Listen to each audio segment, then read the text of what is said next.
पत्रकार बंधूंना नमस्कार, जय सेवा। 6 ऑक्टोबर इंदिरा गांधी स्टेडियम मधून जन आक्रोश आदिवासी मोर्चा निघणार आहे। याच्यामध्ये तमाम जिल्ह्यातले कोण्या कोपऱ्यातले लोक इथे उपस्थित राहणार आहेत।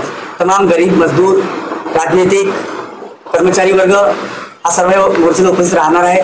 जे आमचे रास्त मागणे आहेत, आमच्या शासनावर कोणत्या प्रकार दबाव नाही, परंतु बंजारा समाज आहे। मागे 30 सप्टेंबरला जिल्हाधिकारी कार्यालयावर आमचा मोर्चा धनगराच्या विरोधात गेला होता। शासन त्यांना आता होकार दिला नाही, परंतु शासनावर दबाव बंजारा समाज दबाव बनवत आहे।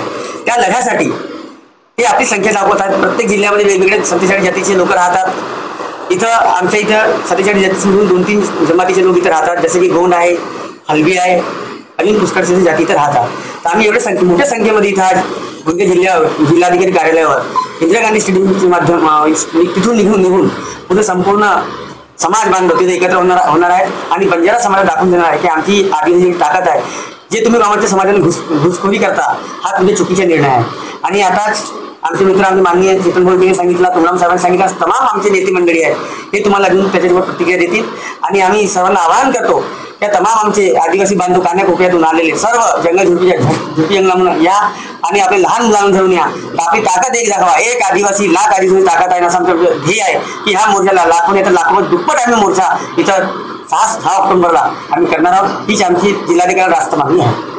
अलीकडे महाराष्ट्राच्या राजकारणामध्ये आरक्षणाला घेऊन, विशेषतः अनुसूचित जमातीच्या आरक्षणामध्ये येऊ पाहणाऱ्या जातींची संख्या ही लक्षणीय आहे। त्याच्यातला एक धागा हैदराबाद गॅजेटच्या प्रकरणातून बंजारा हा समाजही स्वतःला अनुसूचित जमातीमध्ये आणण्यासाठी दबाव गट निर्माण करण्याचा प्रयत्न करत आहे। मुळात त्या दबाव गटाला आदिवासी समाजाचा विरोध आहे हे प्रासंगिकरित्या इथल्या व्यवस्थेला दाखवण्यासाठी सर्व आदिवासी समुदायाच्या वतीनं आदिवासी हक्ककृतीच्या नावावरती हा एक निषेध मोर्चा आम्ही इंदिरा गांधी स्टेडियम गोंदिया ते जिल्हाधिकारी कार्यालय गोंदिया इथं काढणार आहोत। जवळजवळ गोंदिया जिल्ह्यातील आणि भंडारा जिल्ह्यातील अशा दोन्ही जिल्हे मिळून 1 लाखाच्या वर आदिवासी समाज बांधव दऱ्याखोऱ्यातून या मोर्चात स्वखर्चाने सहभागी होतील असं ग्रामस्तरातूनही आणि या संघटनेच्या वतीने आम्ही आपणास सांगतो। दुसरी महत्वाची गोष्ट की आदिवासी समाजामध्ये समावेश करण्याची शासनानं भारतीय संसदेने एक पद्धती निर्गमित केली आहे। त्या अटी पूर्ण करून महामहिम राष्ट्रपती आणि या देशाची लोकसभा कोणत्याही जातीला अनुसूचित जमातीमध्ये समावेश करावे किंवा करू नये याबाबत निर्णयाचा अधिकार त्यांचा असताना हैदराबाद गॅजेटचा वापर करून बंजारा बांधव जो एक वातावरण निर्मिती करत आहे शासनापुढे, त्याचा आम्ही भरघोस विरोध करत आहोत। त्यांच्या भावना आणि आमच्या भावनाही शासन स्तरावर विचारात घेतल्या जाव्या ह्या अपेक्षेनं आम्ही कोणाच्याही विरोधात न जाता चुकीच्या गोष्टीला आळा बसावा याची सुरुवात महाराष्ट्राच्या शेवटच्या टोकावर जो आदिवासी गोंदिया जिल्हा आहे तिथून व्हावी आणि महाराष्ट्रात प्रत्येक जिल्ह्यामध्ये अशा प्रकारच्या निषेधात्मक मोर्चाचा हा आयोजन आहे आणि बहुसंख्य आदिवासी ह्या मोर्चाला स्वतःहून उपस्थित राहणार आहेत। याच्यामध्ये सगळ्या सामाजिक संघटना, सगळे राजकीय आदिवासींचे नेतृत्व, सगळे आदिवासी पदाधिकारी ह्या सगळ्यांचा एकत्रित समावेश असलेला हा आदिवासी हक्ककृती समितीचा मोर्चा असणार आहे। मागण्या पूर्ण नाही झाले तर समोरची भूमिका काय राहणार? सर, याच्यात मागण्या पूर्ण होण्याचा जो विषय आहे तो बंजारा समाजाच्या बाबतीत शासन जोपर्यंत काही विचार करत नाही किंवा त्यांचे काही निर्णय किंवा त्यांच्या प्रेसमधून येत नाही तेव्हापर्यंत मागण्या मान्य करण्याचा हा विषयच नाही आहे। आमचा फक्त निषेधात्मक मोर्चा आहे।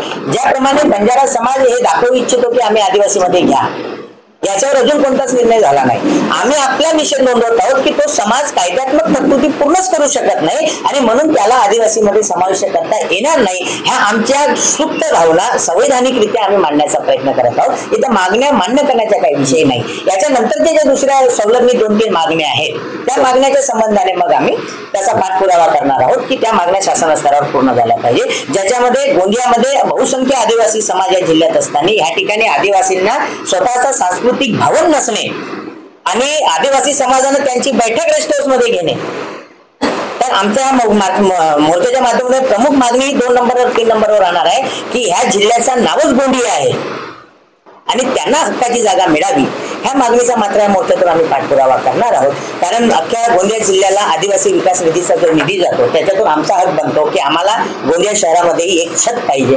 जागा पाहिजे, कारण जंगल जमिनीचा लढा ह्या देशात आदिवासींपेक्षा दुसऱ्यांनी लढला नाही आणि आमच्याच विस्थापनाने बरेचसे धर्म बनले.